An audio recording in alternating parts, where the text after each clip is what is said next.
I need a username. And I have a great one.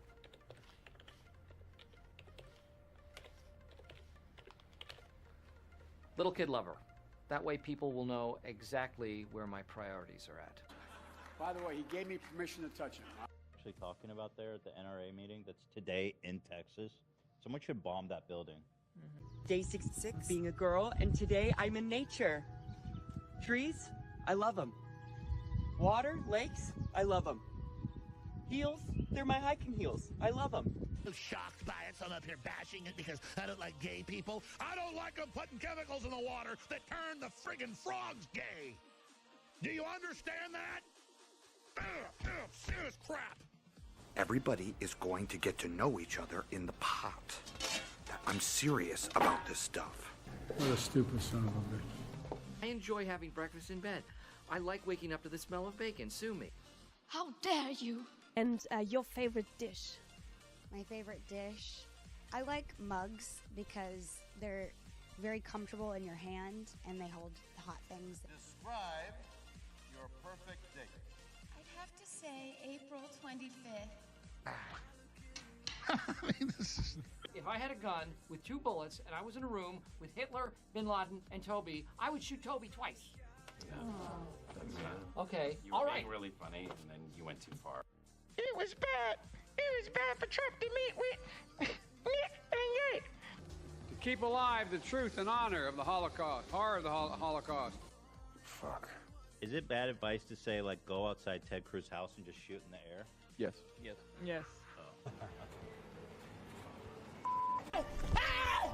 Why are you running? Why are you running? You shout like that, they put you in jail right away. No trial, no nothing. Sexism in gaming. Journalists, we have a special jail for journalists. Scroats McGoat says, last night as a member, if Tim doesn't disavow Eliza tonight, get the out, Scroats McGoat. Bye-bye. If you don't like it, don't watch it. Peace. Now, bitch. See how you like guns outside your house. Get a fake tactical nuke. Oh my God! Okay, it's happening. Everybody stay calm. What's the procedure, everyone? What's the procedure? Stay calm. Oh, you know it, lad. You know that Hassan Piker.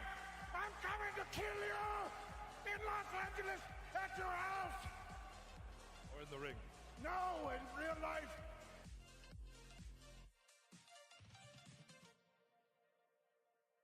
Oh man, that clip will never not get old at this point. Kitty cat still sleeping? Oh, he's tucked in there. Alright, so I kind of want to just go over some of the developments from this last week, some of the breaking stuff. And I know I haven't really done a live stream like this in a while. It's been kind of a lazy situation for me where I've been just kind of doing the gaming streams, just kind of chilling. But that's because work season for me has kind of gotten really crazy. I've been a little preoccupied. I got my second channel that my wife and I had started, but I've been just trying to keep that thing alive too. So a lot going on in the back burner, a lot on my plate right now. So that being said, I'm going to just kind of go over some of the most important stuff that you all voted on YouTube's poll, and we'll kind of go over it piece by piece here. And just a quick note for anybody who's watching this on YouTube, I do have a Rumble channel as well. I'm also streaming on Kick. I'm not doing the live streams like this on Twitch. Twitch I am only doing for gaming streams because mainly that's the only real purpose of that platform. Unless you're like some left-wing lunatic who wants to get your news from Hassan or whatever. We are just sticking with YouTube, Rumble, and Kick for the political news related streams. We're going to stick with those. So first story up we have is this kid, Jack Teixeira, who... Not sure if any of you guys don't know about this. I mean, I'm still kind of sketchy on some of the details. Long story short, in the military, somehow got a hold of information that was above his pay grade and leaked it on his World of Warcraft Discord server. Okay, that's kind of where we are now. I'll kind of go through the basic outline of this story, and then we'll dig into some of the other revelations that have come out regarding the actual war in Ukraine and Zelensky's involvement in what seems like some sort of embezzlement, at the very least, misappropriation of U.S. funds, which I know we're all shocked, right? Completely shocked that something like that would happen. So that being said, let's go ahead and get started on this first story. Okay, so this one's from the New York Post. I picked them because they tend to be more moderate, to be honest. Like, I know that nobody's perfect, but they do tend to lean more middle-of-the-road conservative than, like, far left, other far left outlets. So, accused Pentagon leaker Jack Teixeira. I'm going to go full screen for this so you guys can actually see the article. Here we go. Accused Pentagon leaker Jack Teixeira could not have acted alone, suggesting the 21-year-old is merely the patsy in a much wider intelligence breach, according to one of former Trump's top national security aides. It's just not possible for a low-level Air National Guard information technology specialist like Teixeira to have access to the trove of highly sensitive U.S. intelligence he allegedly revealed, according to Kash Patel, Trump's former deputy director of national intelligence. I don't personally remember much about Kash Patel, so I can't make any claims about whether or not he's a reliable person to ask the opinion of. As somebody who voted for Trump twice and as somebody who would still support him if he ran for, or if he got elected again, Trump made a lot of shitty choices about who he endorsed, who he appointed to his cabinet, who he surrounded himself with. So I'm not going to hold my breath and believe that anybody's opinion that Trump surrounded himself with is worth really like taking too seriously. But that being said, this guy has said, from his level of knowledge, there's no way this kid acted alone. Okay, fair assumption. At his level, it certainly seems that there's no way he would have gained access to this knowledge. So he said, you can be the biggest IT person in the Department of Defense and you're still compartmented off from the actual information. That is true. Almost never does an IT person need to know, as we say, the substance of the intelligence, Patel, a one-time Pentagon chief of staff, told the conservative outlet. Their job is to provide the secure information systems around it to protect any disclosures. This is crazy sensitive stuff, he said, of the detailed data about Ukraine's military planning that Teixeira is accused of posting online. 99% of people have a top-secret SCI clearance don't have access to this information. Patel said he does not believe for a single second that this guy, a 21-year-old Air National Guardsman, ran his operation alone. And this is him, Jack Teixeira, getting loaded or unloaded from a secure vehicle where they had arrested him that day. I think it was Thursday morning that he was arrested, yeah. So instead, he said, the explosive revelations are likely part of an Assange-style operation, referring to the WikiLeaks founder, who faces espionage charges for helping U.S. Army intelligence analyst Chelsea Manning steal classified diplomatic cables and military files. The way it produced, the way it was put out there, pages, printed photographs taken, published online, that is a methodical way of releasing classified information illegally, Patel said. I think he's definitely working with other people in DoD or the intel space to get this information out, he added, calling Teixeira's Thursday arrest an extensive cover-up. And this is the kid Teixeira here. Yeah, tiny little badge of medals there. So clearly a nobody, clearly low ranking. Somehow he ended up with massively classified information. Heavily armed federal agents arrested Teixeira at his mother's home in North Dighton, Massachusetts, after he leaked dozens of sensitive U.S. intelligence documents related to the Ukraine war through a Discord channel with 20 to 30 members. Photos of the leaked documents first appeared in the Thug Shaker Central channel, where members shared their opinions about the war in Ukraine. And this is, I think, where it gets into a lot of the motive behind what he did, being the anti-Ukraine war sentiment coming from within a lot of our own government, our own military, for that matter. Not everybody in every military branch is going to be brainwashed and gung-ho to go fight over some shithole country in the middle of nowhere. And let's be honest, Ukraine has a lot of economic exports, but their significance to the grand scheme of things to the U.S. is minimal, other than politicians going and getting their money laundered over there. Let's be real for a second. That's where our involvement begins and ends. Classified documents from the Department of Defense were marked top secret and secret, containing detailed information about America's espionage efforts against Russia, as well as secrets relating to South Korea and Israel. Now that one's interesting.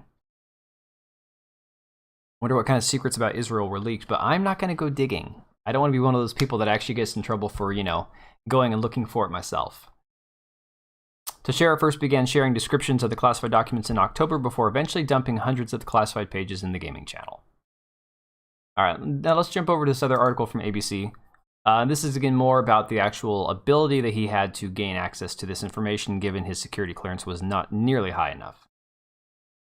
Jack Teixeira, the 21-year-old junior enlisted airman with the Massachusetts Air National Guard, who has been charged as being behind the leak of classified U.S. military and U.S. intelligence documents, had a high-level top security clearance that raises even more questions about why he had access to such documents in his work as an IT specialist. The criminal complaint against Jack Teixeira, released Friday, disclosed that he possessed a high-level top-secret clearance known as TSSCI, top secret, sensitive compartmented information since 2021. So this is not a new thing. So here's my issue with it. Everyone's saying there's no way that he should have had this, but for some reason he's had it for 2 years. Obviously, somebody on the inside got him the clearance. But 2021, I mean, that's in Trump's administration. I don't know. Who the hell knows how he got it? And honestly, at this point, we're never going to know because they don't want that information out. They've already been damaged enough by the information that has come out. The last thing they want is anybody knowing who was responsible for it. That's just going to get buried. Teixeira worked as a full-time active-duty Air National Guardsman at Otis Air National Guard Base near Cape Cod, Massachusetts, as a cyber transport systems journeyman, essentially providing IT support for the 102nd Intelligence Wing. Defense officials told ABC News that having a TSSCI clearance is typical for Air Force personnel who, in order to provide IT support, might need access to classified spaces, computers, and networks so they could do their jobs. But the fact that you have a clearance does not mean you have access to everything at that level. That access is based on your need to know for the information for your job. I mean, that's common sense. Just because you have clearance doesn't mean you can go and dig through all the dirty laundry that they have there. At least that you're not supposed to. Of course, you certainly could. You could go looking. You can go poking around anywhere. But definitely that level of clearance is going to give you a way more, like a higher chance of success if you actually have the clearance to begin with. And again, need to know information. You're not supposed to go poking around, but that doesn't mean that someone's not going to when they think nobody's looking. Let's be honest here. That term refers to someone with the security. Oh, we already did that. To service the computers and networks he worked on, Teixeira would have had access to highly sensitive networks, but if he wanted to access highly classified documents on that network for his job, he'd only do so if he had that clearance. The need-to-know status is standard across the U.S. military and U.S. intelligence and means a top security clearance is not enough to be able to view specific intelligence documents.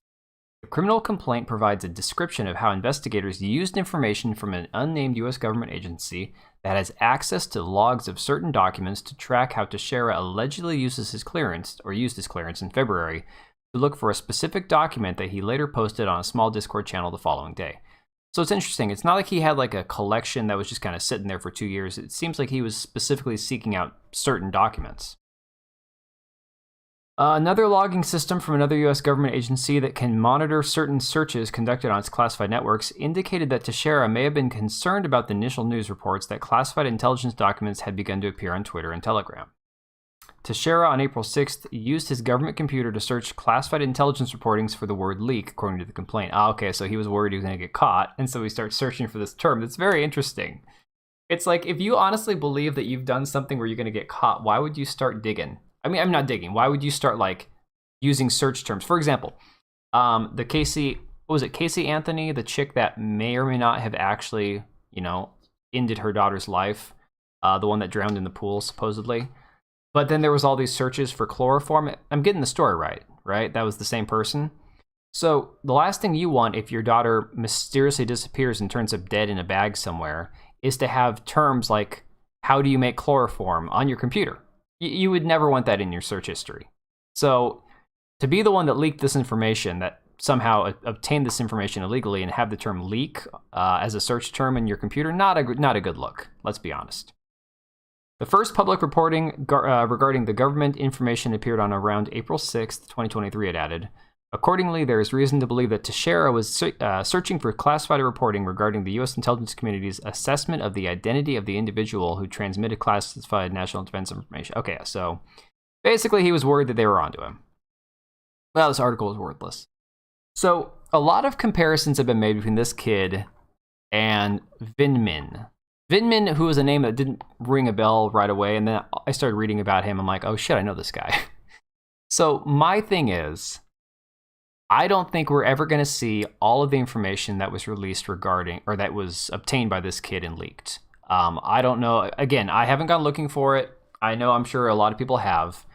I'm curious as to the contents of the leak. I'm curious as to what documents he obtained before they caught onto it. I'm curious about what his motivation was. These are things that we're probably never going to get the full story on if we're going to be honest about it. because either way, it's not going to look good for our government. With all the secrets coming out, with all the dirty laundry we have, there's no way we're all going to know the real story. So the comparison has been made between Lieutenant Colonel Vindman and Jack Teixeira. So this is an article from, it's from today. Most of these articles I've been finding are at least a few weeks old as far as like the Vindman stuff. So this is an up-to-date one. So Lieutenant Colonel Vindman admitted leaking documents that were meant to help the Dems impeach Trump never served time, while 21-year-old Jack Teixeira was arrested for the same crime. Now, again, I don't know exactly if they were the same crime because I don't know how Jack Teixeira obtained the documents. I'm not quite sure. I don't have the recollection of how Vindman obtained his documents. So I'm going to go through the article here and try to figure out piece by piece how these guys actually compare. All right, so in 2019, Lieutenant Colonel Alexander Vindman admitted while being questioned by the House Intelligence Committee Tuesday that he had leaked information to an anti-Trump whistleblower at the center of the Democrats' partisan impeachment proceedings of President Donald Trump. That's where I remember this guy from. Okay, yeah. Vindman attempted to provide talking points to Trump prior to his infamous Ukraine phone call and then leaked a mischaracterization of the call afterwards. Okay, this guy. Vindman was directly confronted by California Representative Devin Nunes. Nunes asked, Lieutenant Colonel Vindman, did you discuss the July 25th phone call with anyone outside the White House on July 25th or the 26th, and if so, with whom? Yes, I did, Vindman responded. Vindman was pressed about the details and asked who he spoke with regarding the phone call. Vindman said he talked with two individuals who were not in the White House. Vindman was asked to provide the names of the people he had spoken with, but was cut off by then Democratic Chair Adam Schiff. Go figure! What do they call him? Pencil Dick? I can't remember. You need to protect the whistleblower. Please stop. I want to make sure that there is no effort to out the whistleblower through these proceedings. God, I hate these people. If the witness has a good faith belief that this may reveal the identity of the whistleblower, that is not the purpose that we're here for. I want to advise the witness accordingly. Vindman was accused of leaking national security information but never served jail time. One Twitter user made it clear that he believes that there is a two-tiered system of justice in place. He said, despite destabilizing a commander-in-chief and helping provoke a war in Ukraine, Vindman now goes on chat shows, whereas Jack Teixeira leaked information showing how the government is lying to you in the world. In furtherance of those wars, he's in a cell now. Yeah. Pretty interesting, the comparison, right? I saw this tweet before. I was trying to look for it. I'm glad they had it in the article. Cat Turd responded by pointing out the vastly different treatment those willing to help the Democrats have received, saying, remember the rules. If you illegally leak anything classified against Trump, you're a brave whistleblower, and you'll get $1 million book deal or a job at CNN. If you illegally leak anything classified against the Biden regime, even if it proves they're lying about a war, you'll get raided by the FBI, perp-walked, slammed in the press as a traitor, and probably spend the rest of your life in prison. Well, we've seen the difference in how they treat Biden and other, actually not just Biden. I mean, look at Mike Pence and the Obamas. They had classified documents after they were out of office that weren't properly stored, that were being held, for no reason whatsoever, same as Trump. But the only person that was being persecuted over was Trump. And again, Trump isn't like Biden. Trump had the ability to declassify any classified document that he had in his possession. Biden never had that power because he was a senator and then a vice president. So again, rules for thee, but not for me. We've seen James O'Keefe, when he was with Project Veritas, because he had possession of Ashley Biden's diary, he was raided by the FBI. Again, Trump was raided by the FBI, even though they knew he had classified documents and they told him how to secure them. So definitely a two-tiered system in our government. I don't think anybody who's being objective could argue that it's not. I mean, if we're being honest here, again, most people will lie to themselves, but let's try to be a little objective about it. Another user called for the release of Jack Teixeira if they're not going to arrest Vindman, who committed treason. That's a pretty adequate comparison there. Cat Turd also pointed out that those who have been red-pilled and are awake to the U.S. government's corruption have been correct about the skepticism of the Ukraine narrative, saying, the 21-year-old whistleblower proved that our government is lying about everything in regards to Russia-Ukraine. Chalk up another one of our conspiracy theories being right again. Yeah, I saw this and I couldn't find the information because I'd seen this circulating on Twitter and I had seen the article, but I couldn't find it anywhere like when I was getting ready to get on here. Apparently, the ratio of kill to loss ratio of troops in this conflict Russia is winning 7-1 as far as the KDR goes, which is insane because you would believe, based on the way that Western media is promoting this, that, oh yeah, Ukraine's kicking their ass, and oh, they just got all these new missiles and all this new defense technology, and they're whooping the Russians, right? But it just flies in the face of what the reality is of what's happening in Ukraine. One user pointed out that Vimmen leaked stopped Trump from stopping their money laundering party in Ukraine. That was the groundwork for the war that they're in now. The Cher is in prison because he potentially was trying to stop World War III. I mean, I haven't seen the documents myself, so I can't make that claim, but I definitely think that is a concern. It is a big issue. Now, another big issue that I've noticed is the only website that I could find that is actually talking about this thing with Zelensky and the money laundering and embezzling that's going on in Ukraine during this conflict was an Icelandic media site, Breton.is. I have no idea who this publication is. But if you Google search this, or even on DuckDuckGo, and try to find anything connected to Zelensky or Ukraine or the possible embezzling going on, you won't find it from an American outlet. It's absolutely insane. It's bonkers. So we'll just kind of skim this real quick, and then we'll move on to the Bud Light story, because I know it's a lot more interesting. But this is frightening here, guys. This should be enough to wake everybody up to what's actually going on in Ukraine. I know, Russia invaded, Russia bad. I get it. No, the crazy part is nobody's been trying to say, oh no, Russia's good. Everything they're doing is justified. Like, you're not getting that from most people. But the reality is that just because what Russia doing is wrong doesn't mean you need to hitch your wagon to Ukraine. And the fact that everyone who says that is considered like pro-Russia or pro-Putin is absolutely mind-blowing. It's completely asinine, the levels at which people will their IQ will just drop 50 points if you say anything critical about Ukraine. It's absolutely mind-boggling. So, in this article, thank God they translated it, because I cannot read Icelandic. What language did they even speak in Iceland? Icelandic, I guess? I don't know. Ukraine's government, led by Vladimir Zelensky, has received U.S. tax dollars to pay for much-needed diesel fuels at high prices. The fuel keeps the Ukrainian army going in the war with Russia. It is not known how much the Kiev government pays for a liter of fuel. The U.S. Department of Defense Pentagon paid up to $400 a liter transported from a Pakistani port by truck or parachute into Afghanistan during the protracted conflict. $400 a liter. That is asinine. That is absolutely mind-blowing that we're spending that much, okay? It is also hidden how Zelensky has bought the fuel from Russia, the country with which he and Washington are at war. And again, we are at war with Russia, believe it or not. There has been a lot of stuff that's come out, and I can't remember if this is actually connected to the documents that Teixeira leaked or not.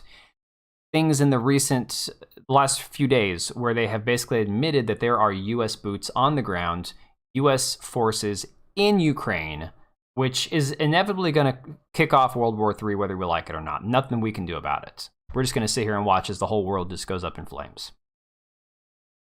So, the president of Ukraine and many of his entourage have siphoned off more millions of U.S. dollars intended for the purchase of diesel fuel. One CIA analyst estimated that the embezzlement affected at least $400 million last year. $400 million of money from the U.S. that was affected just in this one instance. Another expert of the agency said that the level of corruption in Kiev is approaching that of the war in Afghanistan, although no professional accounting data is expected from Ukraine. Go figure! Zelensky has been buying diesel at a discount from the Russians, one knowledgeable American intelligence official told me. And who's paying for the gas and the oil? That's us. Putin and his oligarchs make millions from this. Several ministries in Kiev have literally competed, I'm told, to set up shell companies for arms and ammunition export contracts with arms dealers around the world up for grabs. Many of them are in Poland and the Czech Republic, while others are believed to be in the Persian Gulf and in Israel. I wouldn't be surprised to hear of even more places like the Cayman Islands and Panama, and there are a lot of Americans involved in this, American international trade expert told me. The director of the CIA, William Burns, raised the issue of corruption with Zelensky during their meeting last January. Some punctuation issues there. His message to the Ukrainian president, I was told firsthand, was something like out of a 1950s mafia movie. Senior generals and officials in Kiev were outraged by what they saw as Zelensky's greed. Burns told the Ukrainian president that it was because he took a bigger share than the others got. I mean, that's pretty funny. Probably pretty true as well. Burns provided Zelensky with a list of 35 generals and senior officials known by the CIA and others in the U.S. government to be involved in the corruption. Zelensky responded to American pressure 10 days later. He fired 10 of the most prudish officers on the list, but did little else. 10 he chased had been so brazen as to show off the money, for example, by driving around Kiev in a new Mercedes-Benz, the intelligence officer told me. The half-heartedness of Zelensky's response and the carelessness of the White House, the intelligence official added, would be seen as further evidence of a lack of leadership. This leads to a complete breakdown of trust between the White House and some units of the intelligence service. Another point of contention, which I have reiterated in recent discussions, is the strong faith and lack of political skills shown by Secretary of State Tony Blinken, and National Security Advisor Jake Sullivan. The president and his top 2 foreign affairs advisors live in a different world than the White House's seasoned diplomats and military and intelligence officials. They have no experience, no judgment, and no moral integrity. They just lie, make up stories. Diplomatic denial is another matter, the intelligence official said. She is necessary. Who's she? I have no idea. Again, this is translated from Icelandic to English, so I'm sure there's a little bit of context and punctuation and spelling issues, but we're just going to kind of work with it. A prominent retired U.S. diplomat who is fiercely opposed to Biden's foreign policy towards China and Russia described Blinken as nothing more than a bloated congressional staffer and Sullivan as an election manager who, as if by accident, finds his diplomacy on the front lines of international affairs at critical times, with no understanding of opposing viewpoints. These are decent politicians, he added, but now the energy and political world is completely upside down. Now China and India are selling clean fuel to the Western world. It's pure business. It does not help in the crisis that Putin is unpredictable. This intelligence officer told me that everything Putin has been doing in Ukraine is against Russia's long-term interests. Emotions have overwhelmed reason, and he is doing unprofitable things. And then we're going to sit down with Zelensky and Putin and sort it out? Not a chance. And that's the thing. There have been attempts at peace talks, and it seems like what you kind of hear through the grapevine is that any attempt at peace talks is basically getting shut down by the Western governments. I mean, when Boris Johnson was still prime minister, as far back as last year when that was happening, before he was ousted, apparently there was a discussion of peace talks that he kind of helped shut down. Like, no, this isn't going to be good for anybody if we actually, don't have a fucking war that's going to go on for, years and years and kill millions of people. So that's kind of cool. There is a disconnect between the White House leadership and the intelligence community, the intelligence official said. The rift dates back to the fall when, as I reported in early February, Biden secretly ordered the destruction of the Nord Stream gas pipeline in the Baltic Sea. I mean, come on, let's be honest. We all know that that's what happened. We all know it was a coordination between these different Western countries. Destroying the Nord Stream pipeline was never discussed or even known in advance by the intelligence community, the official told me. There is no plan on how to end the war. The United States spent 2 years planning the invasion of Normandy in World War II. What are we going to do if China decides to invade Taiwan? The official added that the Security Council has yet to request an assessment by the Security Evaluation Committee on how to defend Taiwan against a Chinese attack, to provide national security and political guidance in the event of such an attack. He said there was no reason yet, despite repeated political rhetoric from U.S. policymakers, both Democratic and Republican, to suspect China was planning to invade Taiwan. That's insane. Of course they're going to invade. China has lost billions building the ambitious Belt and Road project. I think this is some typos again, which aims to connect East Asia to Europe. Similar investments, perhaps foolish, in port facilities around the world. The thing is, the official told me there's no working NIE process anymore. Yeah. So this article just kind of goes on. Oh yeah, Millie. God, Millie is such a freaking cuck.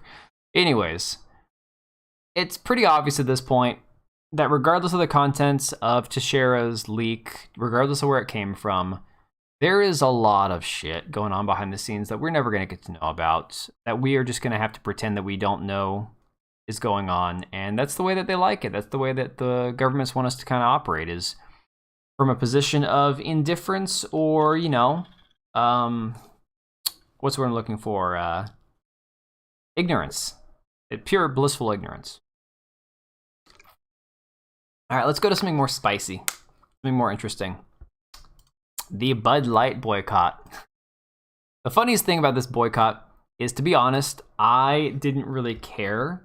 It wasn't something that I was really that focused on. Like, don't get me wrong, it's interesting. It's a very interesting situation given the fact that conservative boycotts don't tend to actually work. It's one of those things that typically, like, you can have your principles, but when life gets a little uncomfortable, when you have to start tightening your belt a little bit, people tend to kind of back off from the boycotts. So whether or not this is currently having an economic impact on Anheuser-Busch, I think is still a question mark, because there is a lot of conflicting reports about the actual effect that it's having. But I do believe that culturally it is having a massive effect. Because, for example, before we even get into this, my mom is not a beer drinker. She's not aware of everything going on in the world with this kind of stuff. She's not on TikTok. She doesn't do all that crap. I mean, she's 63. She's not part of this side of the culture. But even she is having friends that are talking to her about this. So she doesn't know who Jeffrey Marsh is, but she knows now who Dylan Mulvaney is. She knows now who the person behind this whole controversy is. That tells you just the amount of impact that this situation is having, at least in the mainstream culture. It's no longer just something you see on Twitter. Now it's leaked out into the rest of the world. So just briefly, we'll cover this, and then we're going to get into the juicy stuff with James O'Keefe. So, controversy over Bud Light's partnership with transgender influencer, not saying the name, looks like it has staying power, raising the risk that boycotts will further cripple sales of the nation's biggest beer brand, according to industry experts. It's way too early to know whether the controversy will ultimately hurt the brewery's bottom line, said Evercore ISI analyst Robert Ottenstein. Nevertheless, there is plenty of anecdotal evidence showing its potential to wreak havoc. From indie journals in Spain and Italy, one Spaniard detained in UK now and lawyer charged in Spain. Yeah, isn't it funny that it's just like, you would never think in a normal civilized world that you'd have to go outside of your country just to get the news that you actually care about. It's frightening. It's mad, I tell you. By the way, hey Leona, how's it going? I know I haven't done a proper live stream in quite a long time. I've been busy working on other stuff, and in the meantime, in the evening, I get kind of just tired and worn out, and so I'll just do some gaming streams once in a while. But yeah, I'm trying to get back to doing stuff. Oh, how did we get over here? What is currently going on with this? Hang on, I'm going to deviate a second because I was watching this situation before I started my stream. There is some sort of crazy shit going on in Chicago right now. I know they're always wild in Chicago. Some shit's always going on. So we can get into that later. But yeah, there was some riot yesterday. 100 people got arrested. Someone got shot in the leg. Somebody got beaten. Then there was a riot tonight. I don't know. It seems like some wild shit's always going on in Chicago. I know. Big shock. All right. So, nevertheless, there's plenty of anecdotal evidence showing its potential to wreak havoc. 11 days after Anheuser-Busch delivered custom-made cans with Mulvaney's mug on them. Kid Rock. Yeah, we know about the Kid Rock thing. And again, I don't really get into the whole right-wing conservative virtue signal. Like, again, what the people did in protest of the Russia invasion, where they had already bought Russian vodka and they dumped it out. Like, dude, give it away, drink it, or just hang on to it. Like, you've already paid for it once. Dumping it out doesn't do anything. Oh, nice. Very cool. Cherry Festival. I'm going to have to check that out. Japan is on my bucket list of places I would love to visit eventually. So that's going to be one of those things I'll have to like immerse myself in. I was playing this game last night, Ghostwire Tokyo, and I didn't realize the entire game was in Japanese. And thank God it has subtitles. But the issue with that is, like, when you're trying to focus on the game or on streaming, and then all of a sudden you've got somebody speaking in Japanese and you don't speak the language, it's not fun, because then you miss everything that you were trying to pay attention to. It's nuts. Okay, so boycott seems to have more legs than most. Justin Kendall, editor of beer industry trade publication Brewbound, told the Post. Started out as a conversation on social media and has breached in the mainstream media. Exactly what I'm talking about. My mom doesn't get into all this stuff, and yet somehow she knows about it.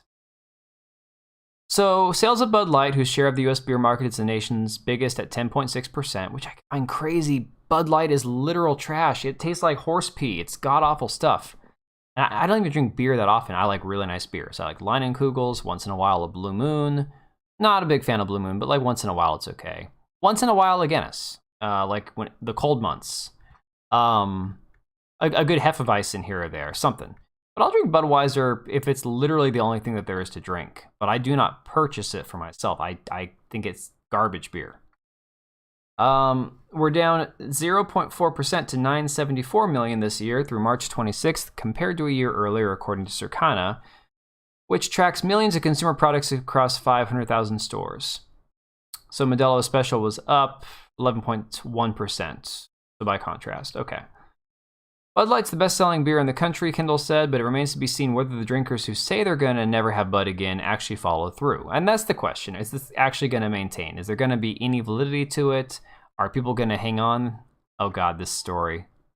I saw this thing earlier about this dude for this Honey Burdette brand in lingerie. I'll probably just do a separate video about that because it's just so disgusting. For a second there, I thought it was actually Jeffrey Marsh, not going to lie. When I saw the face, I was like, no, it's not Jeffrey Marsh, is it? To be honest, I don't think Jeffrey Marsh is in this good a shape. Like, at least this dude, he's got, you know, abs, and he's got tricep definition and stuff. Jeffrey Marsh looks sickly. That dude has got some problems. Anyways, back on to what we were talking about. So, fanning the flames were remarks by Anheuser-Busch's president of marketing, Alyssa Heinerscheid, who said she hoped to update the fratty and out-of-touch humor of the beer company to appeal to younger consumers. She didn't need to go that far and trash the prior campaigns, said branding expert Michael Stone, chairman of Beanstalk Group. She could have said, we are moving on to reach the demographic we want to reach and to communicate a different message. And no, that still wouldn't have gone over well. In my opinion, that still would not. To say we need to change or shift directions when you already have the biggest selling beer product in the country. I mean, can't you just look at your declining sales as part of the massive inflation, the dwindling economy that we have right now? They say that unemployment is down, but that's only because the people that are working have to take on 3 jobs because of the fact that cost of living has gone up massively. I mean, it's completely... Looking at the numbers, the way that the government presents them versus the way real life actually works, it's like living in 2 different worlds. So I'm not shocked Bud Light was having a little bit of concern because they weren't selling as much beer as they had before. That's kind of the way the economy is going right now. That's the way everything's trending. Nobody has any money. So Heinerscheid went on to declare that the brand is in decline. It's been in decline for a really long time, and if we do not attract young drinkers to come and try this drink, there'll be no future for Bud Light. That seems a little hyperbolic. I'm sorry. There's no future for Bud Light? No. Backlash is still having a chilling effect. Let's see. So the company knew there would be backlash, and they were stepping in an area where there is a great political divide in America and among their own customers, Stone said. They did a ton of research, likely showing that they'd be supported by some and offend others. No shit. Isn't real inflation like 23%? It's something like that, Lohan. It is something like that because what did the actual feds actually finally say it was? Like 10%? When in reality, they also said we're not really in a real recession, and we've been in a recession now since COVID. But like, all of a sudden, they're finally saying, oh no, we could have a recession. Dude, if this isn't even the real recession yet, I don't want to see the real recession. Like, holy shit. The VP looks like an ultra-wide AOC? Absolutely.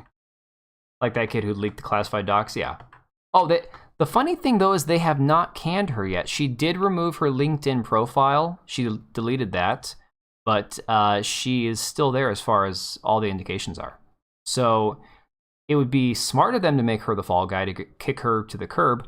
But here's the thing about these companies, especially the ones like Anheuser-Busch that are backed by BlackRock and Vanguard and the WEF and all this other garbage. They don't have the intestinal fortitude to say, okay, we made a mistake. We hear you. We're going to get rid of her and go back to our regular marketing strategy.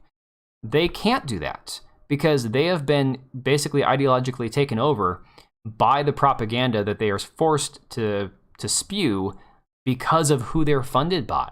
So they don't even get a choice. They have no control over it.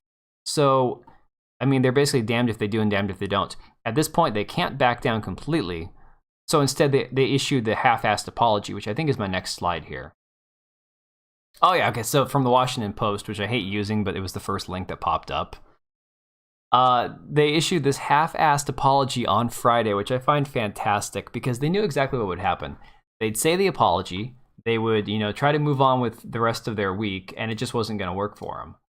So let's kind of get into this here. After a 2-week boycott by conservatives enraged over a can of Bud Light commemorating transgender actress Dylan Mulvaney, I love the left-wing swing, like the left-wing shift, you know, how they're going to just kind of like try to frame it as, oh, they just got mad over a can of Bud Light. It's like, no, they got mad because they're sick and tired of seeing somebody who's not a female running around like a woman and getting praised for it by all these billion-dollar corporations. That's what we're getting sick and tired of seeing. If they wanted to have this person, Dylan, go and do like a seminar at their corporate like retreat or some shit, nobody would care. Whatever. But you're putting this product out there and endorsing this person by making their image on a can, and that you know that they're going to go on TikTok and get millions of views. You're hitching your wagon to this person. So you can't say it was just one can of beer. Hide the stubble? I don't know. But I tell you what, he hasn't had more plastic surgery, but he's looking more and more feminine every day. So I'm starting to think, obviously twig and berries are still attached, right? But I'm starting to think that there's been some HRT or something else. Either it's a Photoshop, either it's like, because there are some horrible photos of this person. The one of him smiling from the side looking like the Joker, that one is frightening. But this one here, it's like the Adam's apple is almost shaved down. This photo's got to be touched up. Because to my knowledge, did Dylan have the Adam's apple shaved down? I don't know. I don't spend too many hours of my day looking up photos of this person. This is why I hated TikTok from day one. This is why I never installed TikTok. I love YouTube videos. I love informational videos. I love videos where people are talking and explaining ideas. I love videos that are podcasts. I love any of that kind of content. I hate short form content. I hate 30-second videos where somebody green screens themselves, mouthing the words to a song, or kind of like, oh, really? Well, what about that? No, that's not for me. I hate that. I have an actual attention span, so I can watch something longer than 30 seconds. So for me, the whole TikTok brand was never going to work. But it's not for me. It's for Gen Z. It's for people who have no attention span. I mean, I'll watch a 3.5-hour movie if I like the movie. I can put in the time and dedication to those kind of things. So for me, the whole TikTok thing was never going to be a problem. It was never going to be something that appealed to me. But Dylan, I mean, talk about like getting to the peak of what they've been trying to do with TikTok. I mean, we're at the peak now with Dylan and Jeffrey Marsh and all these other weirdos on there. I don't think it can get much worse than this. Although there is that naked education show that started in Denmark that's been that's trickled down into now the UK. That's going to be a whole separate video on its own. That's a ton of makeup and lighting. Okay, then yeah, I don't know, because like honestly, I just don't care. I don't care enough to go comparing photos, but I definitely have noticed that there is way more of a shift to where he's looking a lot more feminine. I'll say that. Not convincingly as a woman, but definitely more feminine. So, the apology video or statement. Do they have the whole thing? Because this is only in like bits and pieces. I thought I had the whole apology here. Damn.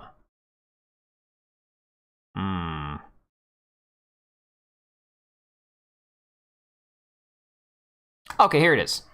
Our responsibility to America. This is some good stuff right here.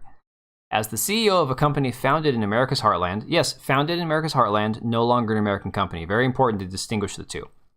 More than a hang on, I'm doing main screen again. Oh, my kitty cat left. Sad. I turn that one off. There we go. All right. As CEO of a company founded in America's heartland more than 165 years ago, I am responsible for ensuring every consumer feels proud of the beer we brew. We're honored to be part of the fabric of this country. Anheuser-Busch employs more than 1,800 people, and our independent distributors employ an additional 47,000 valued colleagues. Let me ask you this. How many of those people are trans? Just saying. I'm just going to throw that out there. We have thousands of partners, millions of fans, and a proud history supporting our communities, military, first responders, sports fans. Stop right there. And hardworking Americans everywhere. Let's just go military, first responders, sports fans. How many of those people fall into that 0.04% or whatever it is of Americans? Again, just saying. We never intended to be part of discussion that divides people. We're in the business of bringing people together over a beer. You're in the business of getting cheap drunks to drink more of your product. Bud is owned by, so Anheuser-Busch is owned by, is it InBev? I think that's the one. Yeah. It's a European conglomerate as far as I know. They are no longer an American-owned company. So this concept that Budweiser is like America's beer, it's not even, it's as far as you can get from the truth. My time serving this country taught me the importance of accountability and the values upon which America was founded: freedom, hard work, and respect for one another. As CEO of Anheuser-Busch, I am focused on building and protecting our remarkable history and heritage. Ugh.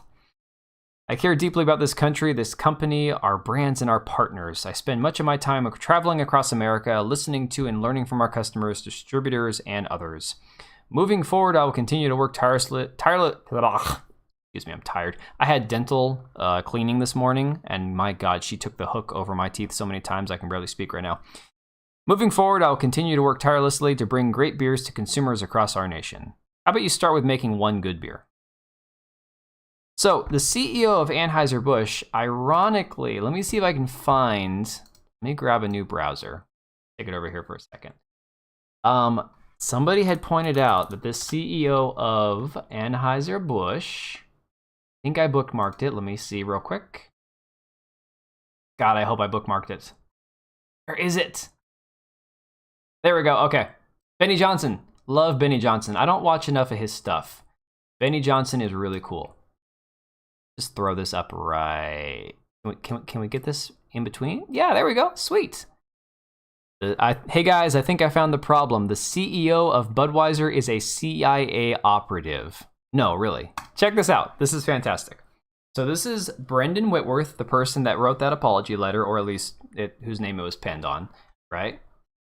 Open that back up. And if we go to the next slide, this must be his LinkedIn. Former work from 2001 to 2006. Operations Officer, Counterterrorism Center, Clandestine Services for the CIA. Harvard Business School. Okay. Pretty interesting, right?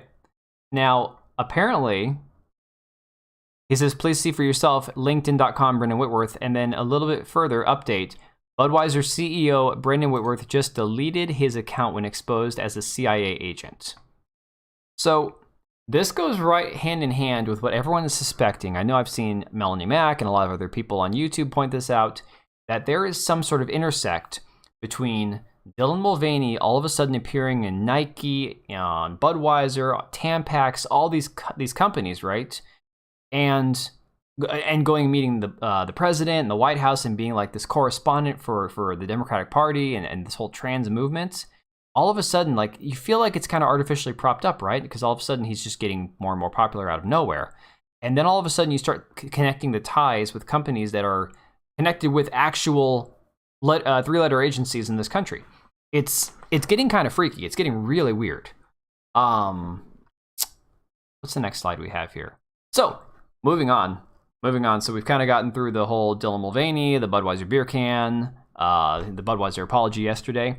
And then apparently this happened yesterday. I really wanted to talk about it, but I didn't have time to do a live stream last night. I was dealing with, I'm currently pew shopping, or at least shopping for parts to finish my second one, because my state is trying to pass this asinine gun control legislation, which was going to be possibly signed as soon as the 17th. Now, hopefully, we have till the 20th because I'm waiting to get a credit card with no interest thing to do some shopping. It's a long story.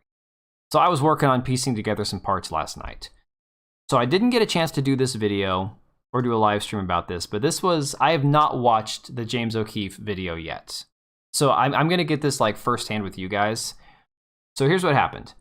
From Red State Media, James O'Keefe has a few questions he asked Dylan Mulvaney. Now, this is really pertinent to me, although I don't know if this is going to be one of those things where I feel like it's harassment or he crossed a line, but I know he brings up the assaulting going on in a Washington State corrections facility.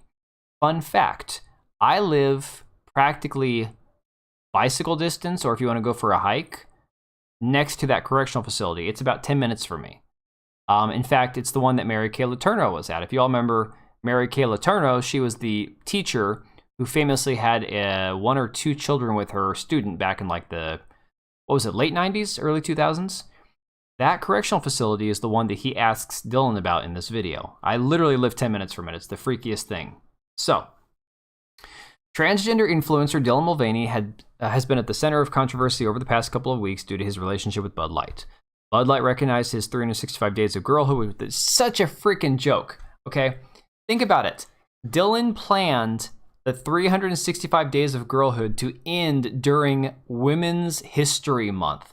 That was deliberate, okay? That was intentional. That was designed to maximize his exposure because of the month that it was all this insane worship for trans people and for like the athletes and stuff that were just beating the shit out of women in all these sports. So that's the reason that Dylan picked March, okay? It was not an accident.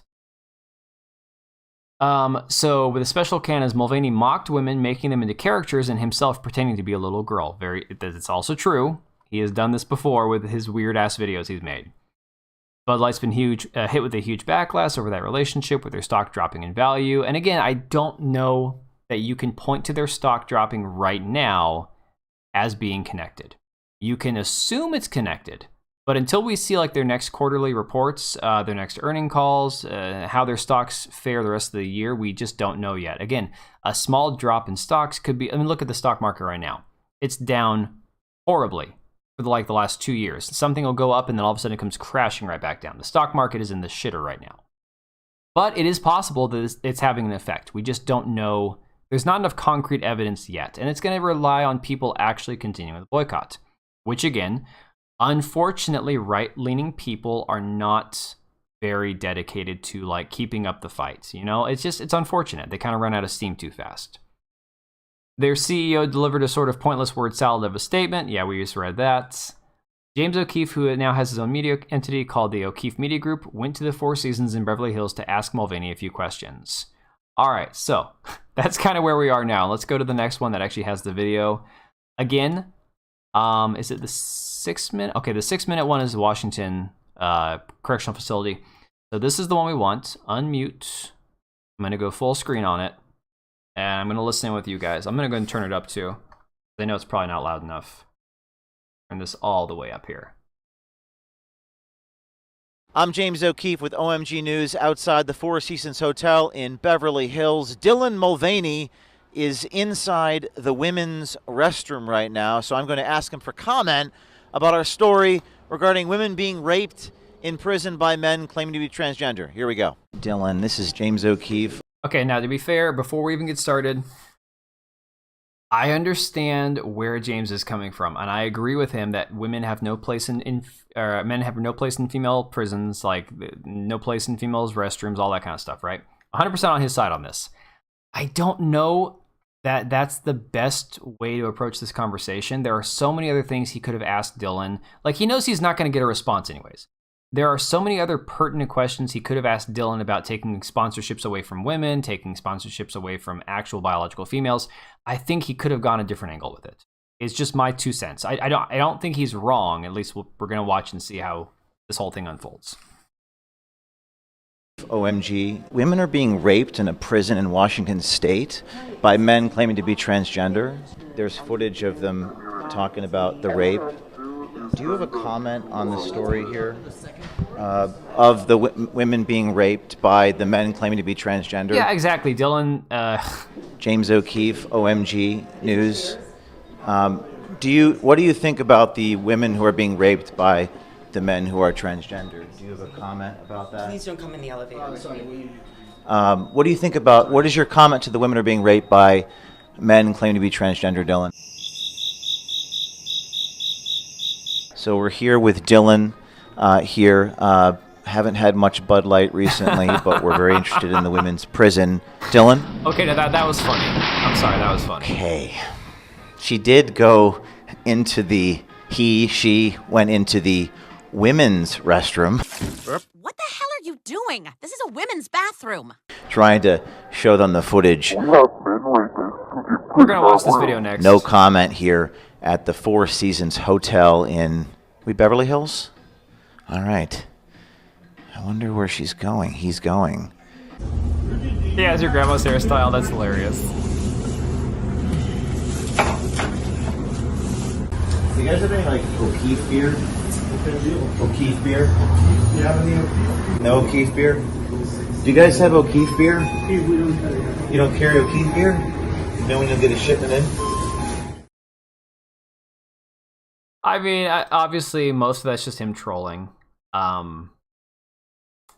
But yeah, I mean, I get what he's trying to do, and he got a reaction. Obviously, he got no reaction from Dylan, just ran off. So that just doesn't work. It's like it's gonna just make Dylan look like a victim. I don't know. What do you think? Was that actually effective in any way? I like James O'Keefe. I think he does a lot of good work. I just don't know what the purpose of that was, other than a "ha, gotcha," you know. I don't know, but okay. So the reason for him asking Dylan about this, at least theoretically, was because this other video, and this is the one that's really disturbing because this is happening 10 minutes from me. Go ahead and play this one. So we have men rapists, men murderers, child rapists, men who have killed women and are in prison for raping and killing women who get put in our rooms.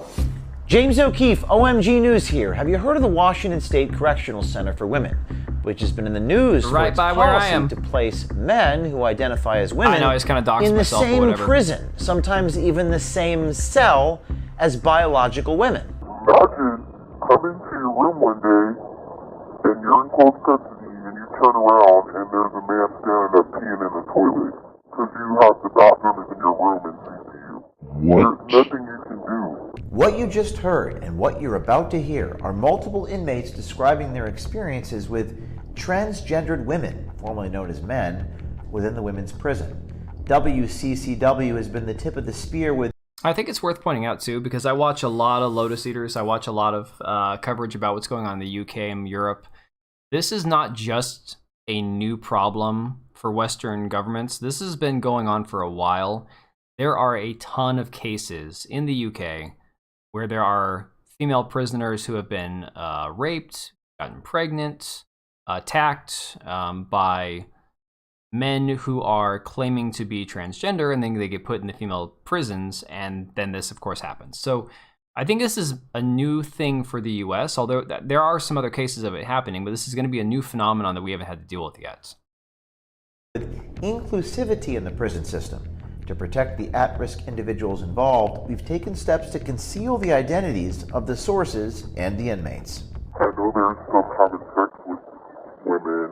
There was some, like, assaulting, but no one reported it. It's normally in institutions you have segregations are always going to apply, no matter what institution that you're at, all across America. But somehow in this institution, they are adapting ways to apply these so-called mandated laws that came out of nowhere to prohibit segregation for certain individuals. Let's just say sex offenders. Usually sex offenders are not in general population. They're always in a population of their own. Some of these men are not confused. Most of these men are not confused. But it's not equal because we don't get the same care and treatment that the trans get in here. Yeah, because don't they get special bras, special everything, special... Everything. They kind of cater to the trans community. What I want to know is who they were talking to. Was it somebody inside O'Keefe's group, or was it like another... I almost wonder if it was like a family member doing like a Zoom Skype thing with the inmates. I don't know. All you have to do is say that you are a woman, that you, now, when you're in county, say that you identify as a woman and you can come straight to here from county. You don't, the guys don't even have to go to the men's prison first. God, that's a sweet setup. What? Some of these men know that they're men. You go straight from jail, from your court case, and you go straight to women's prison. To have sex with women during their prison sentence. There's nothing you can do but say you're going to kill yourself and then go down to the crazy unit to get out that room. That's like... If you refuse to go back in there, you... Oh my god. Oh my god. Okay, yeah, so not only 100%, I couldn't do it either, Lon. So the thing about that is, I couldn't even imagine like being in a situation where you're a prison guard and you can't do anything about it. That'd be like being the police officers and watching rioters tear cities down and shit. You got it done? Oh, that's so cool. That looks great. That looks fantastic. Tucker been in there with you? Oh. Okay. That looks awesome. Trans prisoners are doing a Kirk Lazarus Tropic Thunder, just dudes playing dudettes disguised as a duet spirit. Yeah, exactly. This is the wackiest thing. Like, you hear about it and you read about it in the news, you hear about it from podcasts and stuff, but then to listen to, even though it's distorted, to listen to the women talking about it, think about the psychological effect. And I can't compare because I'm a guy, okay? Even being a small guy, if I went to a prison cell and there was a woman there, I wouldn't care. Like, it wouldn't bother me the way having a man in a cell with a woman will bother a woman. It's just, again, biology is real, okay? This goes back to biology. Women are wired differently than men. And so the reality is, you're going to have people, especially women, that are going to feel threatened by a man being in their space, especially when you're stuck there. You're in a jail cell. You can't escape. You can't go anywhere. You are literally confined, trapped in there with some guy who most likely is going to do you harm. I mean, that's just a fair assumption. Let's finish this out real quick here. I'll stop yabbering. You get a major, you get in trouble. I told all this to the assistant secretary. What'd they say? This is things they're going to look into. Gonna look into. I have to go to the horde and back days. Hey, Candizi, how's it going? I don't have anything against them. I just don't want to sleep in there with them. We wrestled over the decision to do this story. It was a painful and difficult one, because despite our best efforts, the possibility of retaliation always exists. But the thought of letting this continue and allowing women who are confined to be raped with impunity was unconscionable to us, and the women themselves, knowing the risks, agreed to let their interviews be used.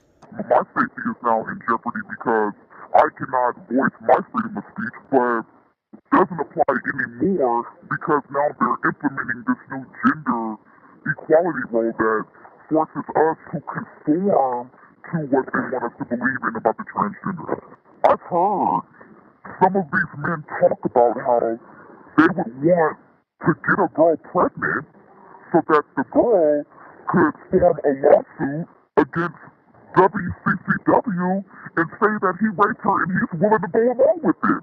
He's pretty much the mastermind behind his own scam. James is a G, I tell you what. But honestly, this kind of stuff, this is why it gets so frustrating that, the funny topic, the crazy topic, the viral topic is to talk about Dylan.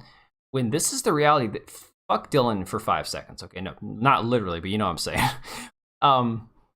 This is the stuff that actually matters. You have women that are serving time, who have been convicted of crimes, who are trying to just get through this, do their sentence, and get back to their families, their kids, their regular life afterwards.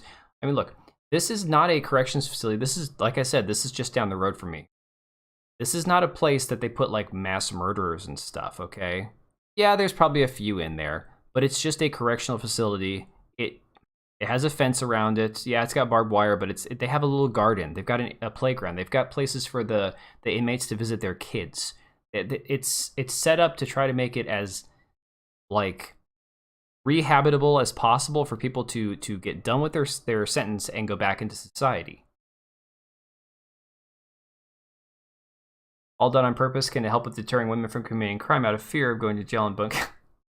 I mean, that's a pretty twisted way of looking at it, but you may be right. Ugh. God. Tucker, what? My cat's feeling needy tonight. What, buddy? Come here. Let's just finish this video. This is, like, sick. And it's been a few of them who've sat and talked about these certain types of things to do in order to get a...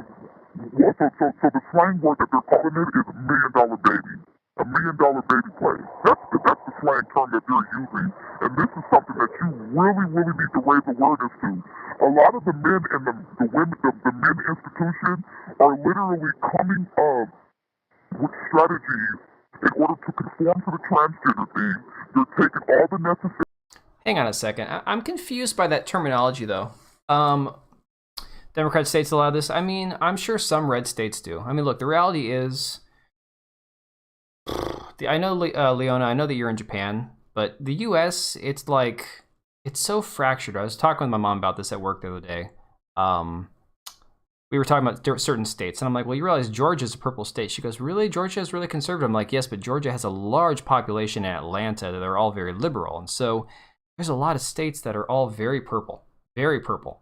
Even traditionally conservative states, like you would think a state like Wisconsin to be a red state, but it actually votes very liberally.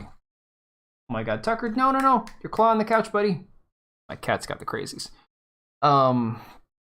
Make you think twice of doing anything illegal. I mean, I get that. It's a great deterrent, but okay. But what happens when you don't do anything illegally intentionally, and you end up being considered a criminal against your own wishes? You know, people who commit they already have a heavy sentence. Who would care if they do again? Yeah, 100%. Like if you're already in prison for that, and you're just affecting inmates. I mean, it's like when a pedo or something gets put in prison, and all the other prisoners murder them because they don't want to be around them. Those other dudes don't care if their sentence gets increased. Half of them are in for life anyways. Whether it's a stupid drug charge that they're spending 20 years in for, or they were a mass murderer, they're gonna take that dude out because they don't want to turn their back on him. That's just a self-preservation situation. Yeah, the red states do have a lot of. Again, it's the cities, and they like to do this thing where they say, oh, well, you know, land doesn't vote. And you go, fine. You know, thank God we're not based on purely popular vote, but based on states and counties and the electoral college and all that, because it actually makes a lot more sense. That you can't just have a state that's comprised of the population of one city that dictates how the entire state goes, because those people in the city aren't affected by shitty policies that they implement out in the country. The people that live in the country are affected by those shitty policies, and therefore they get equal say. Your cat's being really needy. I don't know what he wants. Now that people are leaving New York, Cali, and moving to Florida, how might that affect it? I don't know. I mean, California, just like Washington, I have lived here. So I was born in California, lived there till I was almost 4, and then moved up to Washington, and I've been here now for almost 33. And Washington, as far as I can recall, has always been a blue state. There was one time, there was this guy that was running for governor, Dino Rossi. He came close. He came close to winning. There's been a few senators that have come close, but not like the local Senate, like the U.S. Senate. Local Senate, local House, it's Democrat controlled, but they're still conservative counties. Yeah, and you know, conservatives do the same thing to some aspect, but it's like, at least nowadays, at least in the modern Republican side of things, you have some libertarians, you have some moderates, you have the conservatives. So you're getting the reason that conservatives and like libertarians and Republicans are having such a hard time getting along is because you're not all going to agree on all the big topics like abortion, gay marriage. You know, there's a lot of moral issues that they're not all going to get along on. Libertarians just have to realize if you're going to saddle your wagon with the conservatives, you have to tolerate those conservative ideals, because those conservatives have had to give a lot of ground in the last 20 years. Just to attract the moderates, the conservatives have had to make concessions. They're not going to give up everything they believe, okay? But they've certainly made concessions. Yeah, he's got the crazies. But yeah, 100%. At least in the cities, the Democrats will tend to vote for the same crap over and over, and for some reason, they're not even shocked by it anymore. They just vote for it and they accept it. It's like I could never live in a place where walking down the street just getting gunned down on a Friday night's a normal occurrence. I couldn't do that. There's no way. So that's where it's like I live in a pretty safe place, but if I ever moved out of state, it would be to a red state.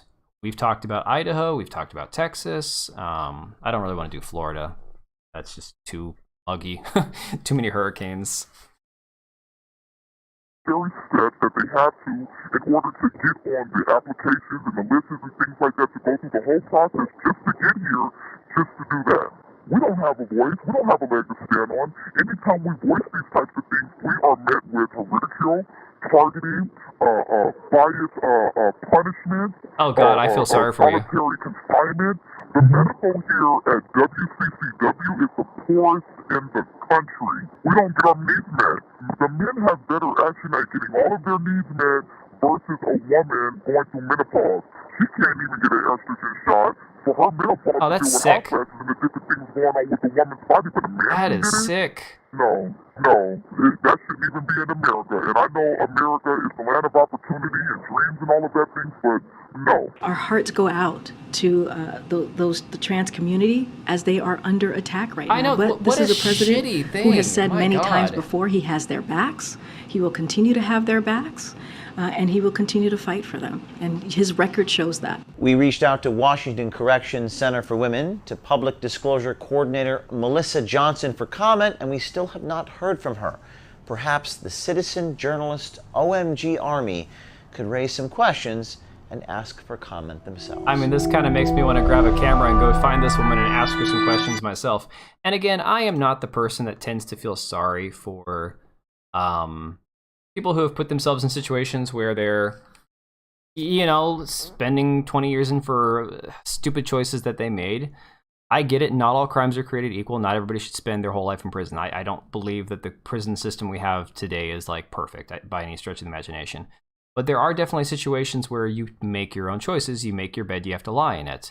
That being said, these are situations that nobody should have to tolerate just because they're serving a sentence. Because the whole point is, once you serve your sentence, this is where I've changed my belief that felons should be allowed to vote, felons should be allowed to carry firearms.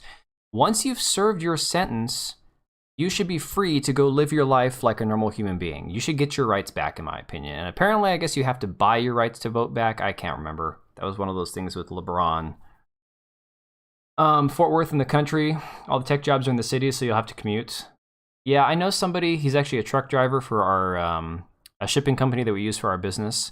And he and his wife are moving to Texas with all their kids in June. So they're looking at property where basically he's going to be an hour from work, whether he has to work in Austin or... Well, I don't think it was Houston. I don't think those two are, you know, an hour from where he was looking both. But basically, he doesn't want to live in the city. He wants to live in the country. And he's going to have a trucking job anyways, so he doesn't mind commuting to work. No biggie. Why is Walla Walla trending? Interesting. Yeah, I mean, I think that there's got to be nuance, Marie, in certain situations. I don't think that it's everybody. Like, let's say you go to jail for shooting 5 people. I don't necessarily believe that person should get out of jail and be handed the right to have a gun again. I don't know. That's where I 100% am Second Amendment supporter. I just don't know. I believe in some situations you can have some nuance, you know? Kind of like, okay, so they're trying to pass HB 1240, the assault weapon ban in my state. And basically where it's at right now, and I've been looking this up all weekend because, like I said, I'm deadline to get anything that I want is sometime next week, right? So the House approved it, sent it to the Senate to get approved. The Senate made an amendment. They sent it back to the House. So as of Friday, yesterday, the House said, "Oh no, this amendment you made, it overrules or oversteps the spirit of the bill, basically." So the amendment that they're talking about is that apparently the Senate wanted verbiage in this bill that people who were military or former like law enforcement or people who had certain weapons grandfathered in could bring them to Washington from out of state. Okay. So it was a semi-reasonable thing to want it in the bill. The House said, "Oh no, we won't sign this if you leave this amendment in there." I have an issue with that amendment, not because it allows certain rights to law enforcement or former military. I have an issue that it only allows that right for law enforcement and military. Again, constitutional rights should not apply only if you served in the military. Your constitutional rights are what you have as an American citizen the minute you're born here. Those should be protected for every citizen, not just if you were a police officer or served the military or have some other special circumstance. So I have an issue with the amendment at face value because it limits constitutional rights to people who were, public servants, if you will. So I don't know what's going to happen now. They're saying there's a small chance that if the Senate won't change that part of the bill, it could kill the bill, which would be a miracle. At least it'd be a temporary miracle, because they'll come back after the guns again. We all know it's going to happen. That being said, it's like, I'm still going to try to get the hell out of this state eventually, and while I can, stock up. So, but again, people were like, oh, but this makes this guy who explains on YouTube about the Washington state gun policies is like, oh, this seems totally sensible that people who serve military should have this. Why just them? Why should we make an exception for people who are in the military? It's not like we're saying like a military discount, okay? I'm okay with military and police officers having a 10% discount at a store. I don't care. I'm okay with them having pension. I'm okay with them having medical benefits. Fine. That's totally fine. I don't care. I'm not jealous of that. They had a career where they got that. That's just like any other CEO or somebody in the corporate world getting their 401k or something. I don't care, whatever. I'm self-employed. I get it. We don't have that. But where I draw the line is because you did X, Y, or Z, you're going to have your constitutional rights protected, but the average American's not. That to me just crosses a line. I was going to pull something else up, and I can't remember what the hell I was going to look at now. So to be honest, only 11 o'clock. I don't know. What do you think? Should we try to cover one more of these topics, or should I just call it a night? What was the other one I was talking about? Oh God, it was okay. Let's talk about this briefly. Let's get into this. Let me find this real quick here. This was spicy. What if I don't understand? If they're active, wouldn't they be moving there to continue work, which would mean they need to register their guns anyways? Well, okay. I don't know how a gun registry would actually work, to be honest. My guns aren't registered. Here's what happens, at least in Washington state. I know that states are all going to be very different when it comes to their gun laws. The way it works in Washington state, despite if you watch these idiots on Twitter say, oh, it's easier to get a gun than it is to get a driver's license. Bullshit. In my state, just to apply to purchase one, you have to have like a week-long background check, okay? A concealed carry permit is an extensive background check with your local police department and fingerprinting, and it's like a 2-week wait, okay? So just to go into the store and say, I want to purchase X, Y, or Z, you have your 1-week background check, which can be rejected, obviously. It can be denied. After that, you then say, okay, I either want to buy this weapon or I don't, and then you move on with your day. The government has no knowledge about whether or not you purchased that gun or not. They only know that you applied to purchase the gun. So you could choose to back out and say, okay, I did the background check, it cleared, but I had second thoughts, I want to get something else. Then you have to start the process all over again. So that's at least how it works in Washington state. So every time you want to purchase a weapon, you have to do an individual background check. Now, it used to be that if you had your concealed carry permit, which I have, it used to be that was more of like a fast track to where you could get your weapon like the next day. They don't do that anymore. But the government in the state does not have a gun registry. They don't have like a list of, oh, this person owns every one of these, because they don't know. They don't know if you purchased it. They don't know if you actually went back to the store and got it or not. They don't know if you died and gave it to your kid. They don't know if you loaned it to a buddy. Technically, you're not supposed to, but they don't know if you did or didn't. So that's where the whole registry thing is kind of a myth, because there is no actual gun registry, to my knowledge, that actually exists. That being said, you know that the left would love to have a gun registry. They would love to know who they can go knocking and kicking down doors on to find them. So yeah, that's just my little, as I understand it, my little 2 pieces of that. Let me grab this Twitter browser. I'm James O'Keefe with OMG News. All right, James, I'm going to mute you again there, buddy. I want to see where my bookmark is. This was very, very interesting, very spicy. Where is this? Oh yeah, let's talk about this. This is fantastic. This is another thing in my wonderful state I live in. I'm sure you all saw this, right? Where was this tweet by Chris from Mr. Beast?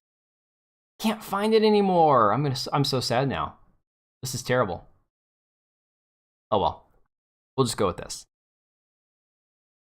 But it makes sense. ATV does that already. Yeah, so again, ATF, yeah. Yeah, so I saw the tweet earlier. Basically, I retweeted it that Chris from Mr. Beast, the one that decided to run off, ditch his wife and kid. I know he's technically in his kid's life, but no longer as his dad.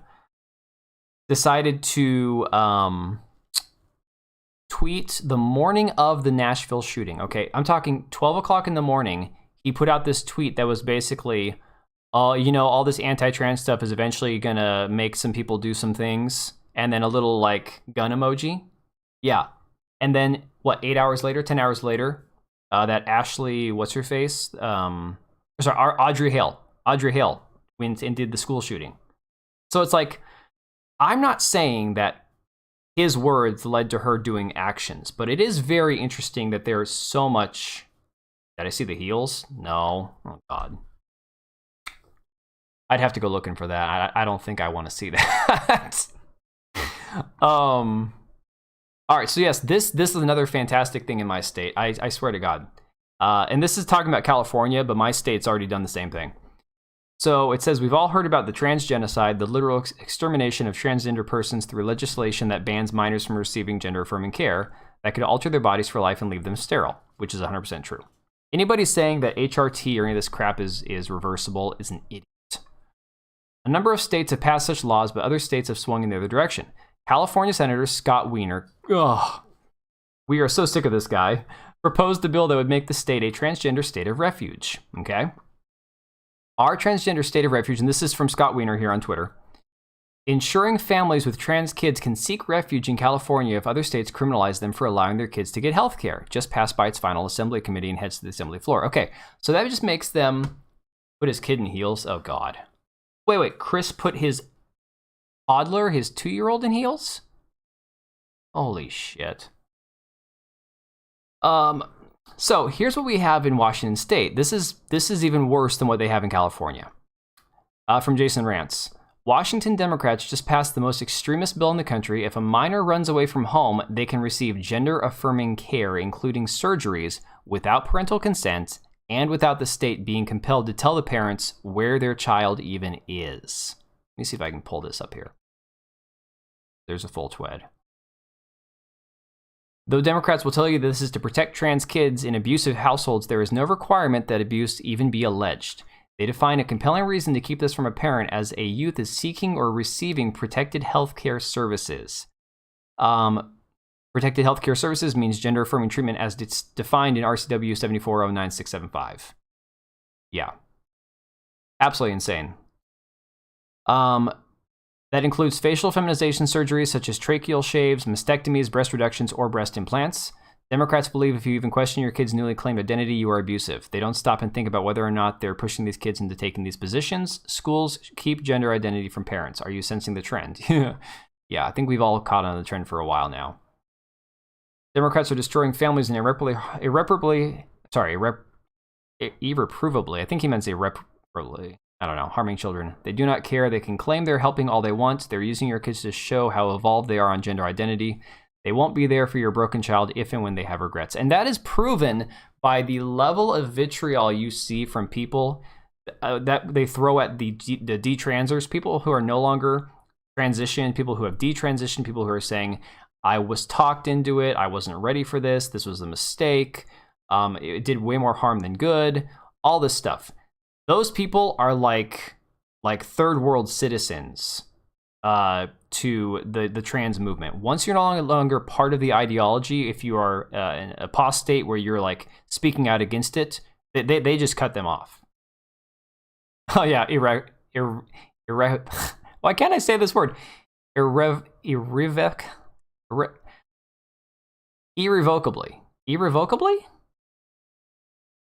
I don't think I've ever said that word. I say irreparably. Irrevocably. Interesting. Many die from plastic surgery. Dude, okay. Leona, I saw this article a couple years ago that basically, because they wanted to liken a lot of this stuff to plastic surgery, cosmetic surgery, and I'm on the side of the makeup industry, social media, and plastic surgeons are all evil, okay? If a woman wants to put on some concealer and some blush and stuff, I don't care. They make themselves look a little bit more, you know, vibrant and stuff, fine. But when it comes down to it, these are industries that basically tell women that they're not attractive the way they are to convince them to spend money on things that they don't actually need, okay? That's what they all do. So the reality is that there is about 3,000 women per year, 3,000 per year that die from plastic surgeries like BBL, like the Brazilian butt lift. 3,000 per year in the US. That's just in the US as far as I remember. I had to have to go find the statistic, you know? Okay, means not able to be changed, reversed, or recovered final. Irrevocably. Okay, now it actually makes sense. Sorry, I'm like, I had a really weird, shitty day. That 2 hours at the dentist having them scrape on my teeth was miserable. So I'm all out of sorts to do. Irrevocably. I just don't use it very often. I said, oh God, what was the word? I said irregardless in a video, my Star Wars video I posted. And I got a few people in the comments saying, dude, you can't use that word. I'm like, all right, noted. No more saying irregardless. It's just regardless. Yeah, absolutely bonkers. The Chris thing, though, oh my God. And the funny thing is, like, my kids watch some YouTubers, like gaming YouTubers, only gaming. That's all they're allowed to watch. Like, crap, what's his name? Komodo Gaming and a few other ones. The ones that are, like, super kid-friendly. My kids are not allowed to watch anything beyond that. Like if it's a history thing, I'll maybe put that on for them or some other educational stuff. But absolutely not when it comes to anything beyond that. Hey, what is Chris's? What is his username on Twitter? Oh, it's just Chris. Holy shit! How did he get Chris?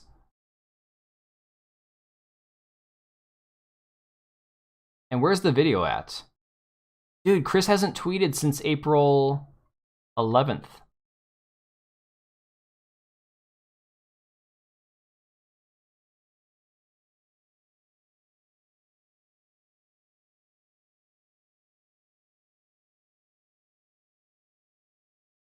Where is that at?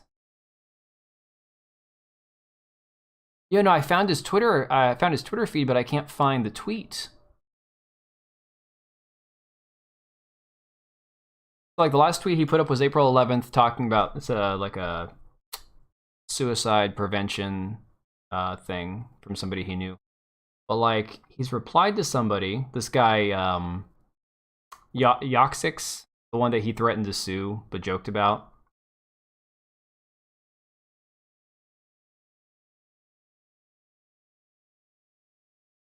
So weird. Let me see if I can find it on trending. Hang on a second.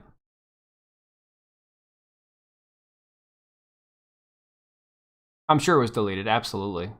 Why would it not be? Let me see, Chris Tyson.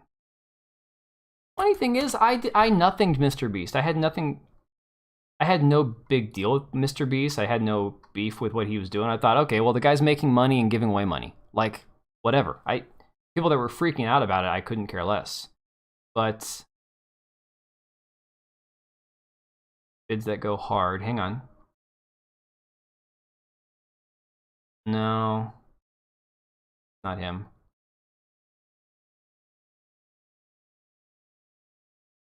All that was transphobic, blah, blah, blah. Not seeing this anywhere. I'll have to look it up and find it next time I do a live stream because I'm not seeing it. Oh, this was a funny one. Again, I'm not gonna die on the hill that lolicon stuff is literal CP, if you know what I'm talking about. I'm not interested in going there. I think it's kind of weird. I think it's kind of creepy. But this was an interesting tweet.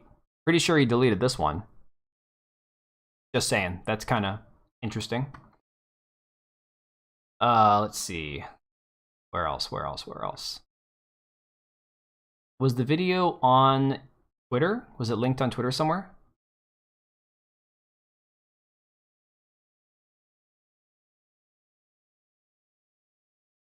I guess that's got to be it, Leona, because honestly... oh, here's the tweet I was talking about. Okay. Finally, I thought I saved this. Yeah, here is the initial tweet. I can't make it any bigger. That's what she said. I did also hate seeing the hate for me turn into just general transphobia, so I'm trying to make it known. Make fun of me all you want, but you mess with the trans homies and well, ... and then the little gun emoji, right? Video of, you said his kid in heels, right? I'm not seeing that anywhere. This tweet, I don't know why they cropped out the time. This was literally at like 12:30 in the morning of the Nashville school shooting. Again, I don't know if Chris deleted the tweet or not. I could go back and try to find it, but just really funny that that's just, you know, one of those things that is just going to get ignored. Really interesting. Yeah, a little bit. Oh, it's a picture. Okay. Not an actual video. Oh, my bad. Yeah, the whole Chris Tyson thing is just so weird. Reads like he'll, well, not maybe not Chris will do it, but saying that maybe somebody else will. I mean, interesting that same day it did. And then, of course, here's the thing. This is where this conservative libertarian mushball that we have right now has gotten to be really exhausting, because I'm not gonna say, oh yeah, you know, lolly stuff is cool, great, awesome, wonderful. That's weird, it's creepy. You want to watch it, I guess, if it's not technically breaking a law. I have no opinion on it. I'm gonna stay out of that one. I think it's creepy, but I'm not gonna tell you that should or shouldn't be legal, whatever. But now you have the people that are more left-wing, but are also anti-lolly stuff, going after Chris because now he said he was into the lolly stuff, on top of the fact that you have the people that are hating on him because he's now trans. It's on Google? Okay. It's God, everything is such a mess these days. It's like, I guess it makes for good content, but damn. Chris Tyson kid tools?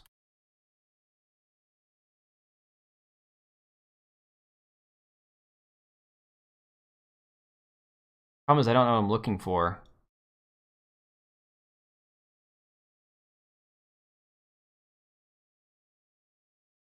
I gotta stop using Google. I gotta start using like DuckDuckGo or something. Although DuckDuckGo has their own issues.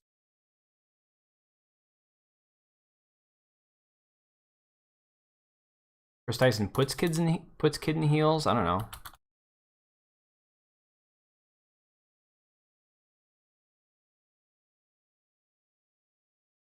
Oh, it's this TikTok video. His Lego fit. What am I looking at here? Those don't look like high heels. Are those high heels? Look at that. Look at your Lego fit, buddy. Whoa, you looking cool. I don't know. That doesn't look like anything to me. Could be wrong, but that does. They just look like tennis shoes. I don't know. All I know is the whole this whole entire episode with Chris and Mr. Beast and how he has to double down on it and shit. Like, if they were obviously friends before he got famous or in the process of getting famous. Imagine the situation he's put in now because of this. I mean, you're gonna have so many parents going, "I'm not letting my kids watch his content anymore." And you have the link. You should be able to put it in here. I don't think I've got it botted where you can't drop a link in here. Go ahead and drop it if you have it. That's not it? Okay.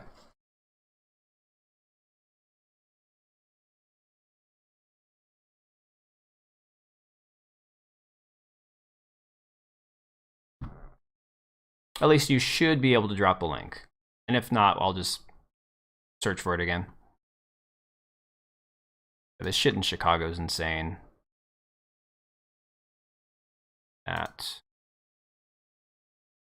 Had this open earlier. Which video did he delete? The last IRL video? No. I don't know. Hey, talk about boycotting. I made good on my promise. I have not watched a single Tim Pool video since I said I was done. I unsubscribed from him on YouTube, Rumble, whatever else I had him on. I might still have him on BitChute, but no, not BitChute anymore. I got rid of him there. I think Rumble I might still follow him, but I don't watch on there. But yeah, actually, Rumble's... I'm warming up to Rumble. Like, I'm now that I'm live streaming to multiple platforms like Rumble, Kick, Twitch, all that kind of stuff. Rumble's definitely growing on me. It's taking a while, though.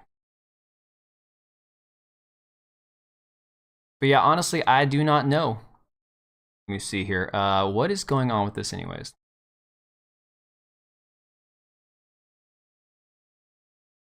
All right, so no new update on the Chicago shit. Oh wait, was Tim Pool broadcasting from Mindsfest? Oh, interesting. Okay. All I know is I saw, because I'm friends with Carrie Smith here on Twitter, and she was there. I think Carrie's on one of the panels, and she was talking about how she took a picture of Alex and Luke Rakowski and Libby Emmons, and Destiny and Ian Crossland, and they were all on there. And I'm like, yeah, I'm out. Like, I can't stand listening to Destiny. Destiny irritates the shit out of me. I was listening to Lauren Chen and Lauren Southern's election night coverage on their podcast last year, and they had Callum from Lotus Eaters and a few other people on there, and all of a sudden Destiny comes in, and he just starts yelling and screaming about Trump this and that, and fucking, it's like, oh my god, dude. So I lasted 5 seconds. I'm like, dude, Destiny is the Juan Williams of the YouTube world, of the streamer world. They have him on there, just like the Fox News has Juan Williams, to be like, oh yes, we have our little pet Democrat here. We have our little liberal here. And they'll let him bark for a little while, but I have no stomach for it. I'm sorry. You want to have an honest, open, calm discussion? Great. Debate ideas? Fantastic. He doesn't even look at Chris anymore. Maybe he's... Maybe he's secretly attracted to Chris. Maybe now he's like, damn, Chris is kind of hot. Married couple. That he's awkward around Chris. God, that is so funny. I didn't even have that thought, but holy shit. Destiny just gets louder when he loses an argument. Well, at this point, it sounds like he should be pretty much used to losing arguments, isn't he? Like, it happens more and more, as far as I can tell. All he had in that live stream was he came in yelling and complaining, and I could hear Callum groaning. He's like, ugh, I just can't do this. I don't know. Good on them for having him on. Yeah, I guess Chicago's just having a normal one. I don't know. I was trying to see if there was any update on that. It said police scanner was still trending. News.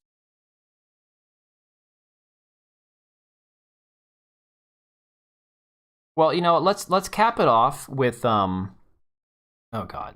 I don't know why I'm gonna do this to myself. Where is this at? Naked Education. Now they better not show me anything on frickin' Twitter, because I am not. In fact, I'm gonna move this tab over here, just in case I get an eye full of something that'll get my channel struck or whatever. Nope, this is some child account. Oh god, no. Naked Education, the show. Thank you.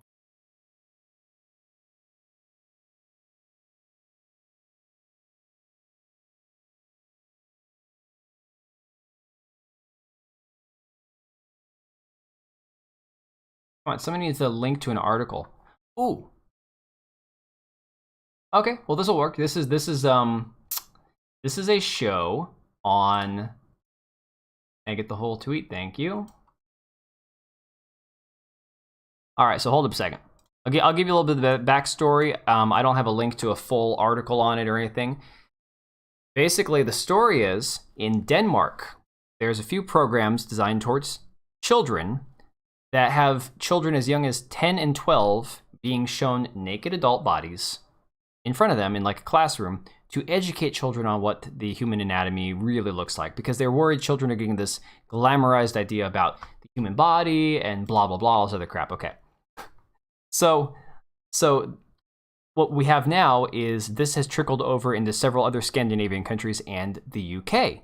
So Channel 4 in the UK, I guess this is on at like 8 o'clock at night, which is like skirting the law about like what you're allowed to put on TV for children in the UK because of the time that it's on, where basically the entire purpose of this show is not to try to make normal bodies seem normal to children as they grow up and they don't have like a beautiful model type body.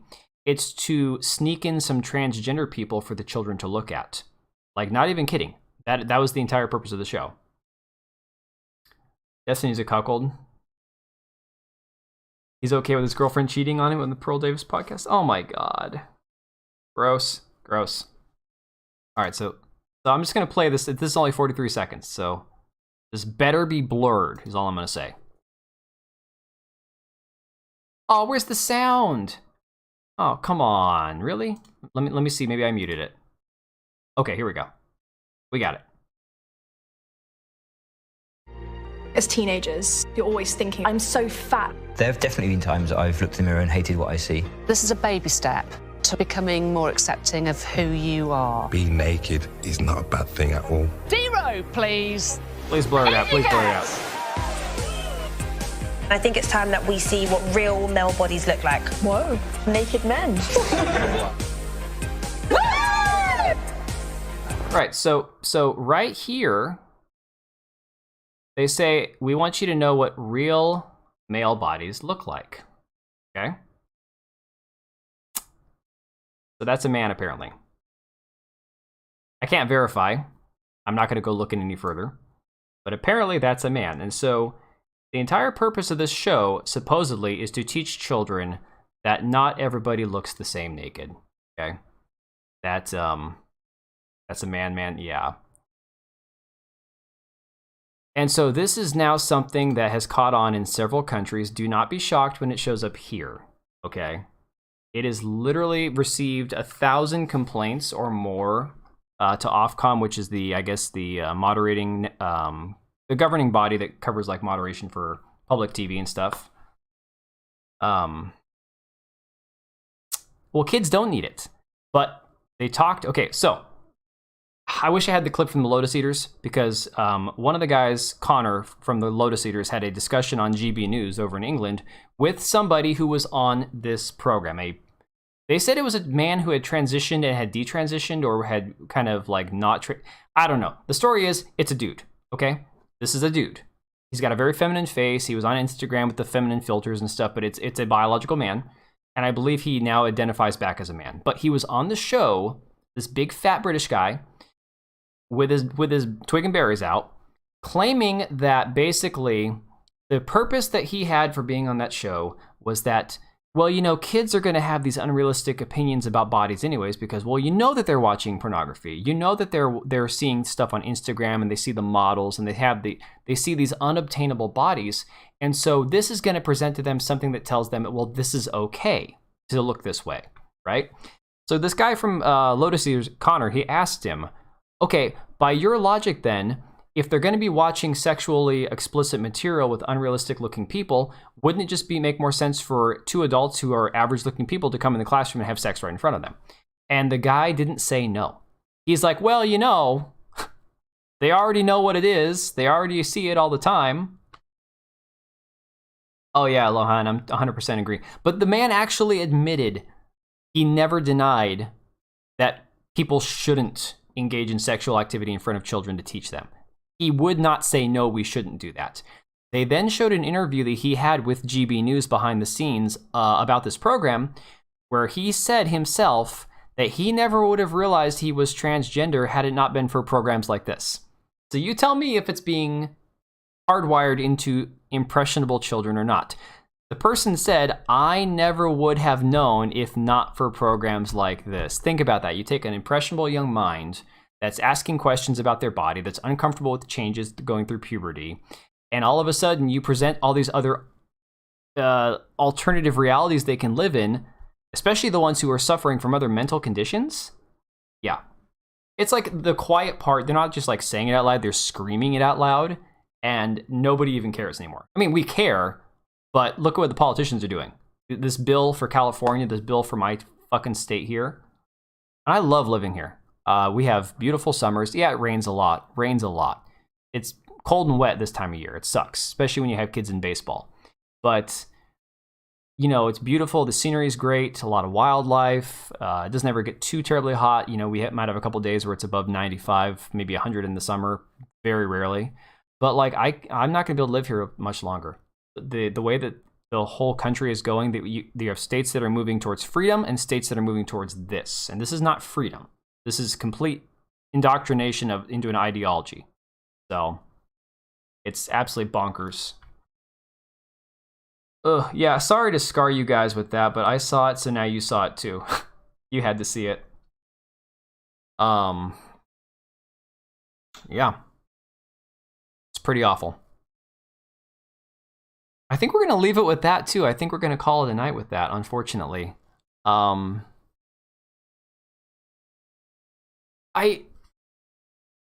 get maybe they should, but at the same time, the screaming, I mean, screaming gets the left certain places with the corporations. If the conservatives scream with the corporations, with the agenda, I mean, against the administration, it's not going to do. I don't believe it'll have the same effect. I don't know. Yeah, Marie, it's just like any other state, to be honest. We have some cities that kind of suck, like Seattle. We have some that are kind of a mix, like Tacoma, which is, you know, a big city, but it's got a lot of newer development in it, but it's got a lot of homelessness. Tacoma they were cleaning it up about 5, 6, 7 years ago, developing a lot. And then in the last couple of years, with all the lockdowns, with all the economy just tumbling, massive homelessness now. But there's other pretty parts. Eastern Washington is like a whole different state. There's lots of farm country and mountains and trees. It's beautiful. Southern Washington's more flat, but it's definitely more country again, more redneck, more conservative. They still have a lot of crackheads down south because there's a lot of like really poor areas. But yeah, as far as like the outdoors and the wildlife and scenery and shit, Washington's amazing. It's just a shame because the policies that our governments and the ideology that the actual society here, that our schools are teaching, the crap that has basically become part of the mainstream culture of these blue states, it's not livable. Like, you can't just live here. I can because we homeschool our kids. So my kids aren't getting any of this shit. We monitor what they watch online. We monitor what they have on TV. Not everyone has that ability. Not everyone has that luxury. Not everyone can make that work. I wish they could, but it just is what it is. And yeah, like in Washington, in Seattle, you should follow Jonathan Cho. He used to work for one of the news agencies up here. He's a journalist. He does a lot of the He got canned. He got canceled for being he did too much actual investigation. So he does a lot of work with investigating the homelessness and the drug trade in Seattle and the amount of like fentanyl that we have here in the cities. So Jonathan Cho is really worth following on Twitter. It's pretty eye-opening, the shit that he reports on, but he works in and around the Seattle area mostly.